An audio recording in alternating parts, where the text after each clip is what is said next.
देखिए चाइल्डहुड देखेंगे इनकी जो माँ थी भुवनेश्वरी देवी, उन्होंने भगवान शिव से प्रार्थना की कि भगवान शिव मुझे एक प्यारा सा बेटा दे दीजिए।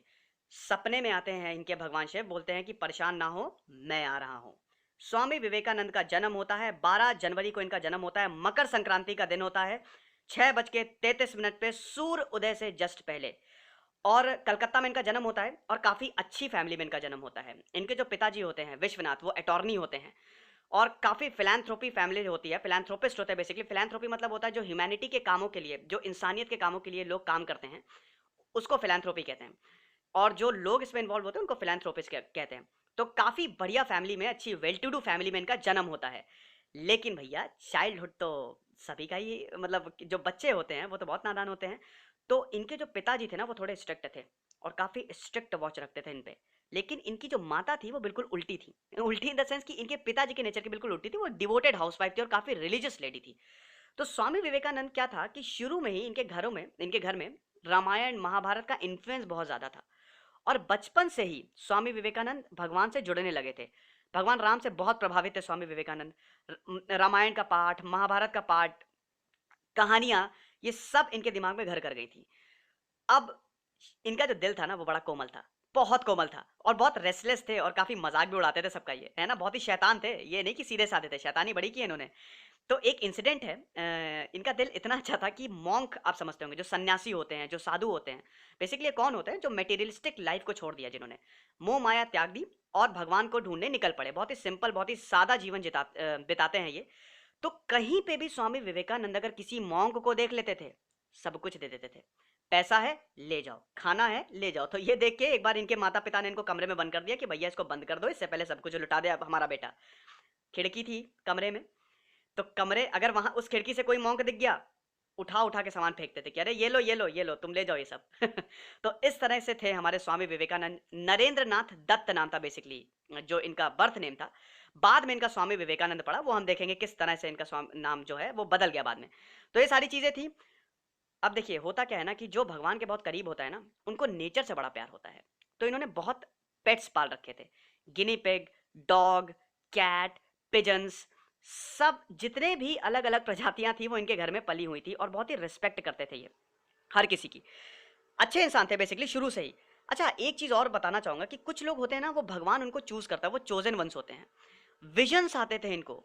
विजन्स इन द सेंस, आपने गेम ऑफ थ्रोन्स देखा होगा, उसमें एक ब्रैन करके एक कैरेक्टर होता है, उसको विजन्स आते हैं। सपने, या भगवान आपको अनकॉन्शियसली दर्शन दे रहे हैं, ये होता था इनके साथ। इनको भगवान बुद्ध सामने दिखते थे। भगवान बुद्ध बोलते थे कि बेटा क्या कर रहे हो, यहाँ पे आओ, तुम्हारा स्थान तुम्हारे घर में नहीं है, मेरे पास है।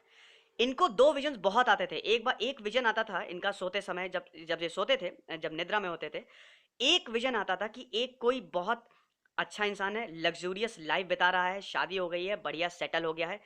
दूसरा विजन आता था कि सब कुछ छोड़ के भगवान की राह पे निकल जाओ।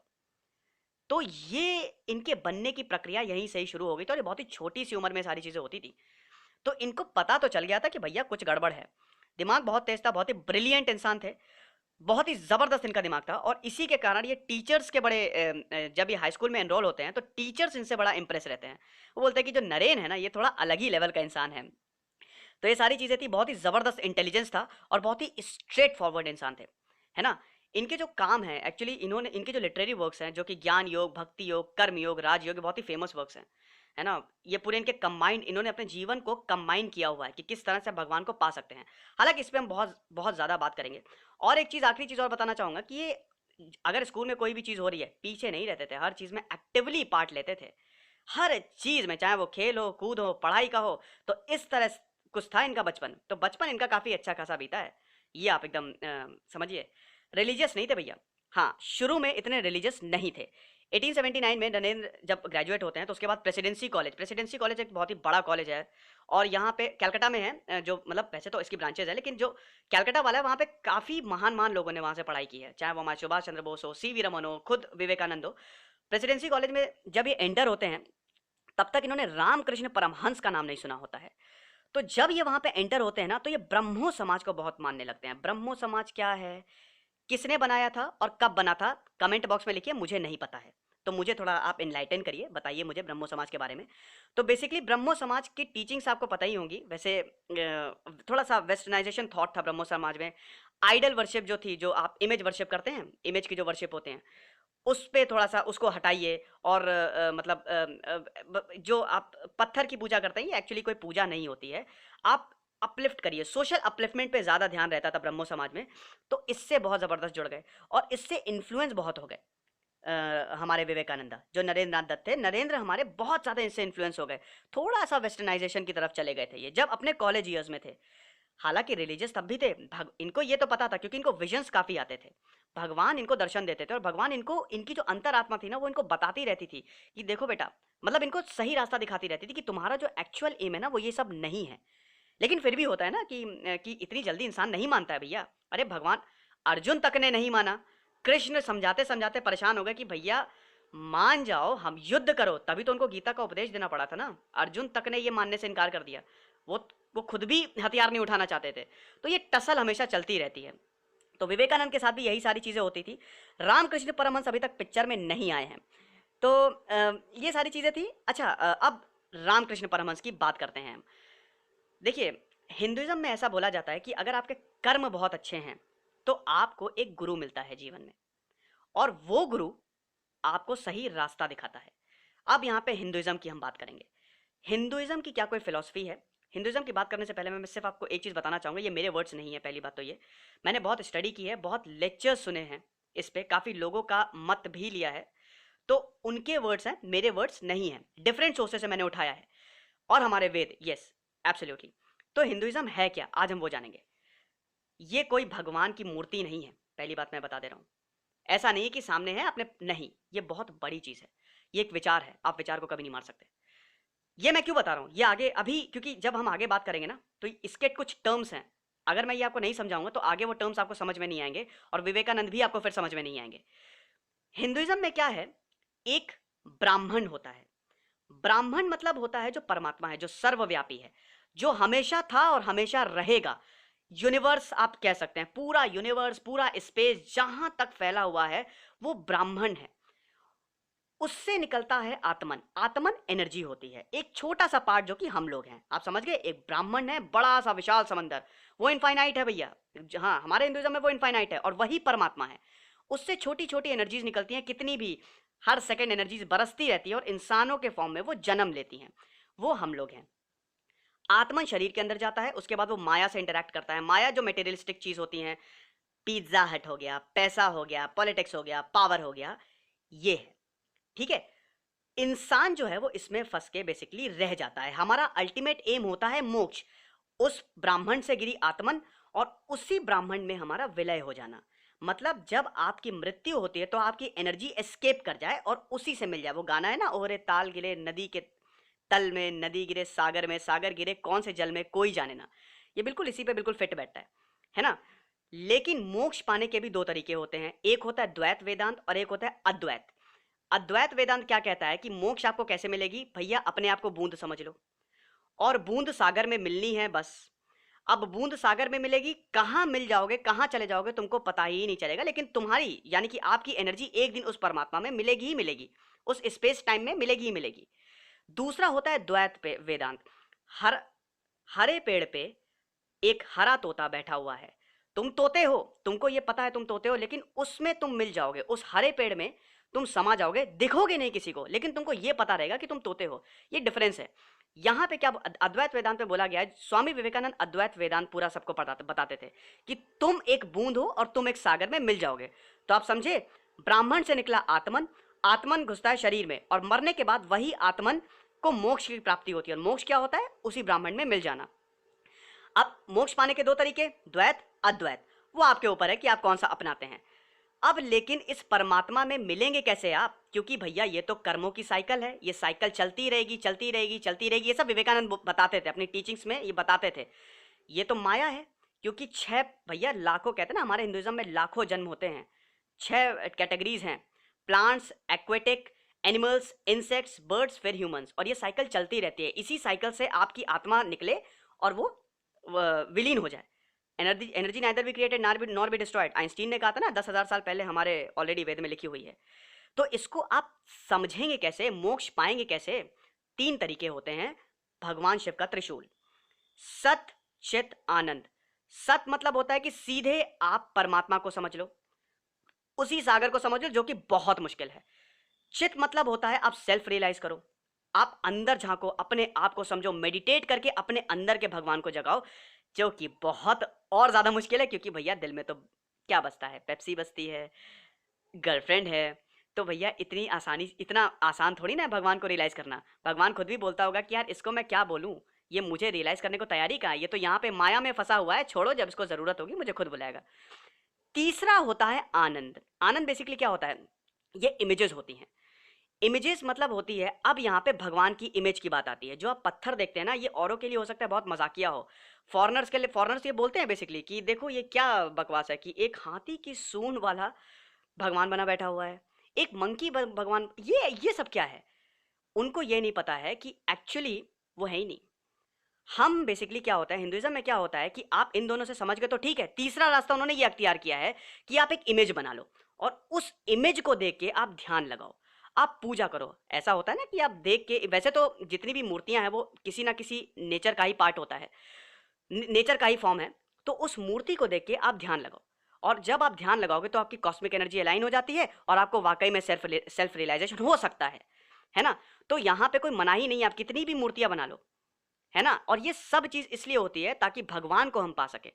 उस मूर्ति के सामने आप ध्यान लगाते हो और उसी ध्यान से आप उस परमात्मा तक पहुंच सकते हो। ये विवेकानंद के वर्ड्स हैं।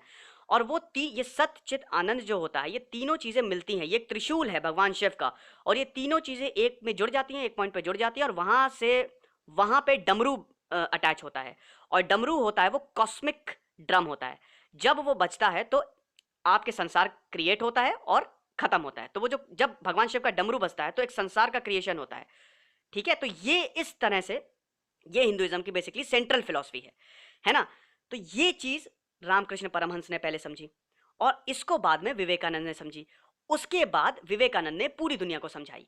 सबसे पहले वेद आए, उसके बाद उपनिषद आए, उसके बाद पुराण आए जो महाभारत और रामायण है। वेदों में हमको रिलीजियस टीचिंग्स मिलती हैं।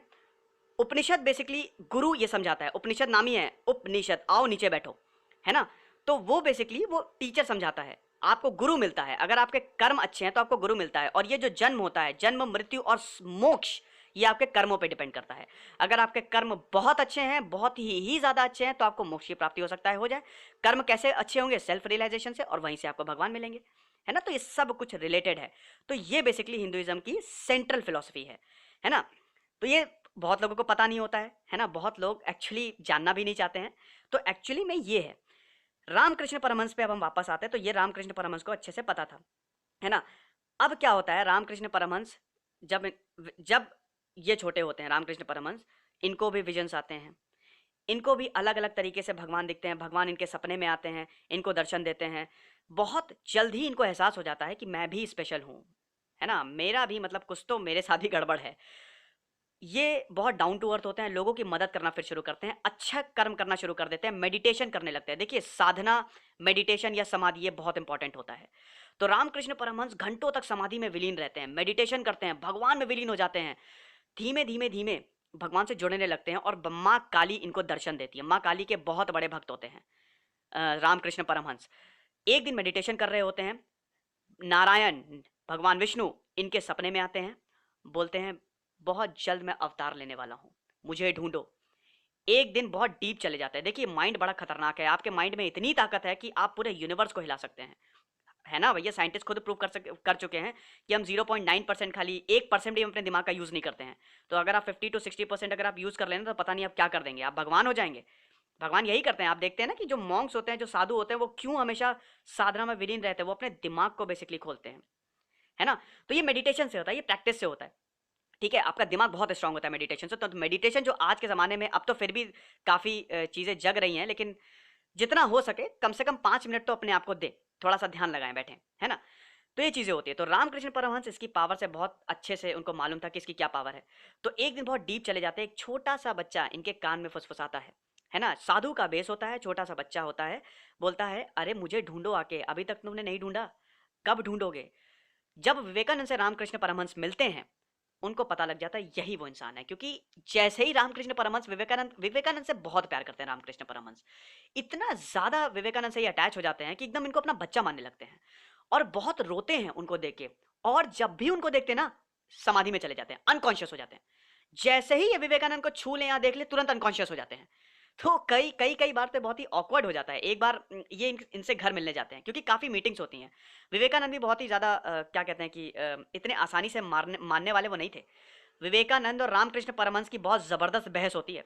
रामकृष्ण परमहंस बोलते हैं, अरे परमात्मा को समझो। विवेकानंद ब्रह्मो समाज से प्रभावित, अरे ये सब होता ही नहीं है यार, आइडियल वर्शिप मुझे करनी ही नहीं है, क्यों समझूं मैं। बहुत बहस करते हैं, क्योंकि उनको विराट रूपी दर्शन तो अभी तक हुए नहीं है ना। तो काफी बहस होती है। ये तो बहुत बाद में विवेकानंद भगवान को मानना शुरू करते हैं, और जब उनको दर्शन होते हैं तो कई बार मजाक भी उड़ाते हैं रामकृष्ण परमहंस का, विवेकानंद की, अरे देखो ये हमको भगवान से मिलवाएंगे। तो ये सारी चीजें होती हैं। तो अब क्या होता है कि कई बार कई मीटिंग्स होती हैं, रामकृष्ण परमहंस और स्वामी विवेकानंद की, मानने को तो तैयार है नहीं विवेकानंद, करें तो करें क्या। एक दिन फाइनली इनको विराट रूपी दर्शन हो जाते हैं। स्वामी विवेकानंद को भयानक विजन आता है। क्या होता है कि रामकृष्ण परमहंस अपने आप को जोड़ लेते हैं विवेकानंद से, अपने दिमाग को जोड़ लेते हैं, और उनको फिर विराट रूपी दर्शन दिखाते हैं। यूनिवर्स खुलता जाता है, खुलता जाता है, यूनिवर्स के अंदर यूनिवर्स, उसके फिर और यूनिवर्स, पैरेलल यूनिवर्स, तमाम थ्योरी इनके दिमाग की। बेसिकली देखिए, दिमाग बहुत ही छोटा होता है, बिग बैंग की तरह है, एक सिंगुलैरिटी में कन्फाइंड रहता है। और जब ये फटेगा, जब आपके दिमाग में बिग बैंग होगा, तब आपकी दिमाग बिल्कुल सारी नसें और सारे विजन्स बहुत ही क्लियर हो जाएंगे। तो वही रामकृष्ण परमहंस स्वामी विवेकानंद के साथ करते हैं, जैसा कि कृष्ण कृष्ण ने अर्जुन के साथ किया था। ठीक है, तो ये सारी चीजें होती हैं। लेकिन यहां पे आता है कहानी में ट्विस्ट। अब क्या होता है, स्वामी विवेकानंद के पिताजी की डेथ हो जाती है। अब भैया वो भी सोशल वर्कर थे, उन्होंने कोई प्रॉपर्टी तो अर्जित की नहीं होती है, पूरी तरह गरीबी छा जाती है। इतने ज्यादा गरीब हो जाते हैं स्वामी विवेकानंद, पहनने तक के लिए कपड़ा नहीं होता है, खाने के लिए मोहताज हो जाते हैं। एक टाइम का अगर वो खाते हैं ना, तो दूसरे टाइम का उनको सोचना पड़ता है कि यार मैं खाऊं कि ना खाऊं। इस तरह की कुछ कंडीशन हो जाती है। उनके जो दोस्त होते हैं वो उनको ऑफर भी करते हैं, कहते हैं अरे तुम हमारे साथ खा लो यार, हमारे साथ खाने में क्या बुराई है, लेकिन बोलते हैं नहीं यार, वहां मेरा परिवार भूखा है। सुबह उठते हैं अपने बेड से और राम राम का जप करते हैं, तो इनकी माँ भी इनको ताने मारती है कि देखो ये तुम्हारे भगवान है, राम राम का जप कर रहे हो और हम लोग यहाँ पे मर रहे हैं, खाने तक के लिए पैसा नहीं है, कुछ सोचा है क्या करोगे। एक टाइम पे सब छोड़ देते हैं। विवेकानंद बोलते हैं सब बकवास है, भगवान भगवान कुछ नहीं होता है, कुछ भी नहीं होता है, दिमाग मेरा खराब हो रहा है, बेटर यही कि मैं कोई अच्छा काम ढूंढ के अपने परिवार का जीवन चलाऊं, वरना सबके सब मारे जाएंगे, है ना। इतने गरीब हो जाते हैं, नंगे पैर फटे कपड़े के साथ बस घूमते रहते हैं, कड़ी धूप में काम के लिए घूमते रहते हैं, सोचते रहते हैं कि क्यों। और एक बार ये भगवान से क्वेश्चन भी बोलते हैं, पूछते हैं कि अगर मुझे आपने मुझे इतने विजन्स दिए, मेरे सपनों में आए, इसका फायदा क्या है, मुझे तो आपने गरीबी दिखा दी ना, अरे यही करना था तो फिर मुझे चुना ही क्यों। इसका जवाब मैं आपको थोड़ी देर बाद दूंगा कि इसका जवाब मिलता क्या और भगवान देते क्या है। तो बहुत ज़बरदस्त गरीबी आ जाती है। लेकिन एक दिन क्या होता है कि ये बैठे होते हैं, पेड़ के नीचे बैठे होते हैं, धूप होती है, थोड़ा सा आराम कर रहे होते हैं। एकदम से इनको एक विजन आता है, एकदम से, कि भगवान आए और भगवान ने अपना चोगा उठारा। जैसे ही वो चोगा उतारा, उसके अंदर एक और भगवान, उन्होंने भी अपना चोगा उतारा, उसके अंदर एक और भगवान, चोगा उतारा, ऐसे होता गया, इनफाइनाइट चलता गया। भैया हिंदू में श्लोक है ना, सब कुछ इनफाइनाइट है, अगर आप इनफाइनाइट से भी इनफाइनाइट निकाल लो और उसको समझ ले, तब भी वो इनफाइनाइट रहेगा, क्योंकि वो परमात्मा को कोई समझ नहीं सकता। आप उसका मजाक नहीं उड़ा सकते। आप भैया देखिए, परमात्मा और भगवान में फर्क क्या है। आपका हाँ, परमात्मा और जो आप वर्शिप करते हैं उनमें फर्क क्या है। परमात्मा है सनलाइट, लेकिन भगवान है सन, है ना। परमात्मा सुप्रीम शक्ति है जिस जो सब कुछ चला रहा है। साइंटिफिक नॉलेज में अगर हम बोल सकते हैं तो इसको आप स्पेस टाइम के तौर पे, स्पेस टाइम के उस पर आप देख सकते हैं, जो सब कुछ चला रहा है। और ये मेरे वर्ड्स नहीं है, ये स्वामी, ये सब चीज़ें मेरे एक भी वर्ड्स नहीं है, मैं पहले आपको बता दे रहा हूँ, ये डिफरेंट सोर्सेज से मैंने लिए हैं। तो कमेंट बॉक्स में कोई ये ना लिख दे कि भैया क्या बोल रहे हो, प्रवचन चल रहा है, लेकिन ये स्वामी विवेकानंद के वर्ड्स हैं और ये साइंटिफिक हैं। आपको पता है स्वामी विवेकानंद बोलते थे कि मुझे सिर्फ एक पैरा दो, एक बुक दो, चाहे वो कोई भी हो, उस बुक का पहली लाइन मैं पढ़ूंगा और आखिरी लाइन पढ़ूंगा, मुझे पूरी बुक समझ में आ जाएगी। यहां तक उनका दिमाग पहुंच गया होता है। टेस्ला ने उनसे फ्री एनर्जी के लिए क्लासेस ली होती हैं। बहुत परेशान होते हैं टेस्ला, इनसे मिलने आते स्वामी विवेकानंद से। स्वामी विवेकानंद बताते हैं कि बेटा करना क्या है। तो ये पावर है हमारे हिंदुइज्म की, जो कि खो गई है और पता नहीं वो कब रिवाइव होगी, मुझे खुद भी नहीं समझ में आ रहा है। बिलियंस और बिलियंस वहाँ पे अमेरिका में डॉलर खर्च हो रहे हैं इन्वेंशन के लिए, अरे भैया सब यहाँ पे लिखा हुआ है, इसको समझ लो। तो ये सारी चीज़ें काफ़ी स्ट्रगल होता है। तो एक दिन ऐसा इनको विज़न आता है कि चोगे पे उतरते जा रहे हैं, इनफाइनाइट वो विज़न चलता है और एकदम से झटके से उठते हैं कि अरे मैं क्या कर क्या रहा हूँ? तब वो डिसाइड करते हैं कि बहुत हो गया, मैं अब भगवान की प्राप्ति करूँगा और उनको फाइनली ये रियलाइज़ होता है कि अब कुछ नहीं है, जाऊँगा और सिर्फ़ भगवान पे विलीन हो जाऊँगा। रामकृष्ण परमहंस से मिलने जाते हैं, उसके बाद रामकृष्ण परमहंस फिर इनको अपनी पूरी की पूरी तरह शरण में ले लेते हैं और बोलते हैं कि माँ काली की पूजा करो। रामकृष्ण परमहंस बोलते हैं कि माँ काली की पूजा करो। तो स्वामी विवेकानंद माँ काली की, पहले माँ काली को वो मानते नहीं हैं स्वामी विवेकानंद, लेकिन अल्टीमेटली स्वामी विवेकानंद माँ काली को मानने लगते हैं। अब जब मेडिटेट करते हैं, देखिए अब स्वामी विवेकानंद क्या करते हैं ना, अपनी सेंसेस पे काबू करने लगते हैं मेडिटेशन के थ्रू, है ना? वो घोर तपस्या में लग जाते हैं। कभी-कभी तो हफ्ते-हफ्ते भर तक वो तपस्या करते रहते हैं और दोनों रामकृष्ण परमहंस और स्वामी विवेकानंद दोनों मिलके ये करते हैं। और जितना भी जो भी चीज़ होती है, जितना ज्ञान होता है रामकृष्ण परमहंस के पास, वो सब कुछ दे देते हैं। स्वामी विवेकानंद को हर एक चीज़ दे दी जाती है। तो एक दिन उनको दर्शन होते हैं फाइनली और वो पूछते हैं भगवान से कि भगवान आपने मुझे इतनी गरीबी क्यों दी? आप मुझे बताइए, आपने मुझे इतना स्ट्रगल क्यों कराया? तब भगवान बोलते हैं कि अगर बेटा तुम मेरे स्पेशल बच्चे हो और अगर मैंने तुमको ये सारी चीज़ें दे दी होती ना, अगर तुमको सारी लग्ज़री दे दी होती ना, तो तुम आज मुझे खोजने नहीं आते। और ये बिल्कुल सही बात है। अगर उनको सब सारी लग्ज़रीज़ मिल गई होती तो शायद वो कभी इस बात पे आते ही नहीं और शायद स्वामी विवेकानंद कभी विवेकानंद होते ही नहीं। नरेंद्र नाथ दत्त कभी विवेकानंद नहीं बनते, वो नरेंद्र नाथ दत्त ही रहते। अगर ये सारी पॉवर्टी और इतना स्ट्रगल वो नहीं करते। बहुत ज़बरदस्त स्ट्रगल करते हैं, भयानक गरीबी छाती है। समझ लीजिए, इतनी गरीबी छा जाती है कि खाने खाते ही नहीं है, खाना तक 2-2 दिन भूखे रहते हैं। तो बोलते हैं, तो एक चीज़ इससे सीखने को ये मिलती है कि आपके जीवन में कितनी भी प्रॉब्लम्स हो, लेकिन एक बात ध्यान में रखिए, हर एक चीज़ सही हो जाती है। आप पॉजिटिव रहिए और जो चीज़ हो रही है ना, हर एक चीज़ का एक कारण होता है, एक रीज़न होता है। ऐसे ही कोई चीज़ आपकी लाइफ में नहीं होती है। गॉड के, भगवान के प्लान्स होते हैं, बस उस पे भरोसा रखिए। हिम्मत मत हारिए, विवेकानंद भी हिम्मत बिल्कुल भी नहीं हारते हैं। तो ये सारी चीज़ें होती हैं और अब पूरा मेडिटेट करते हैं, माँ काली के लिए माँ काली के चरणों पे गिर जाते हैं। तो एक बहुत ज़बरदस्त इंसिडेंट है। तो देखिए रामकृष्ण परमहंस काफ़ी इनकी केयर करते हैं और रामकृष्ण परमहंस अपने कुछ, क्योंकि उनके डिसाइपल्स होते हैं काफ़ी लोग, तो रामकृष्ण परमहंस बोलते भी हैं, कुछ डिसाइपल्स अमीर भी होते हैं जो उनके डिवोटी होते हैं, तो उनके वर्शिपर्स होते हैं कि भैया तुम स्वामी विवेकानंद की थोड़ी मदद कर दो, नरेंद्र की थोड़ी मदद कर दो, क्योंकि इनकी जो फैमिली है बड़ी